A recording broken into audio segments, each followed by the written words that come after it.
Hello everyone. तर कशा आहात तुम्ही सगळे? आय होप तुम्ही छान असाल आणि मी पण खूप छान आहे. तर आम्ही निघालेले आहोत थोडंसं बाहेर फिरायला. इथे फिरण्यासारखं तेवढं काही नाही आहे, तरी पण मुलांना एखाद्या वेळेस घेऊन जावं लागतं. तर रियांशला खायची होती शेवपुरी आणि पाणीपुरी. त्याच्यासाठी रियांश तयार होऊन बाहेर आलेला आहे. लॉक हातात घेऊन आमची वाट बघते की कधी निघणार आहेत म्हणून. किती बघा चेहरा कसा केला आहे, ते उशीर व्हायला आहे म्हणून.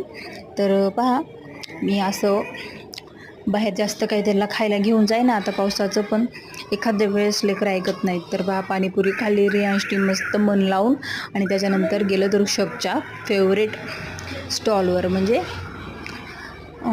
Sweet mart.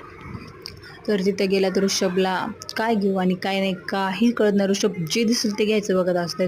त्याला इथले आयटम खूप आवडतात. केक वगैरे, पास्ता, पिझ्झा, असे चॉकलेट, आईस्क्रीम ते भरपूर खातो. त्याला खूप आवडतं. ते आधी आमच्या अगोदर पळते काय घ्यायचं ते बघून ठेवते अगोदरच. तर मस्त असं इथं 2-3 आयटम घेतले आम्ही आणि त्याच्यानंतर घरी निघालात. तर रस्त्यात एवढं ट्रॉफिक व्हायले ना, जसं काही पुणे असल्यासारखं. पुणे मुंबईमध्ये ट्रॉफिक तर खूप जास्त असतं, पण थोड्याफार प्रमाणात परभणीत पण व्हायला लागले आता. पहिले नव्हतं एवढं, आता भरपूर ट्रॅफिक लागायला. कारण 10-15 मिनटं तर तिथंच थांबावं लागते. तर आजच्या ब्लॉगमध्ये एवढंच. भेटूया उद्याच्या ब्लॉगमध्ये. Bye bye.